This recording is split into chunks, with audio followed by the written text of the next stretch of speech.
Yes, sir. If the surgery did cause damage.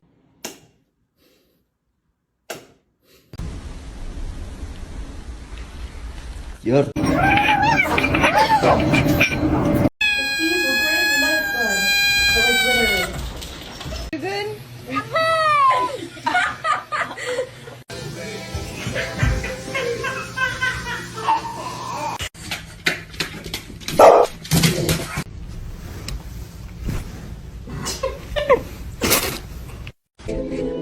Come on.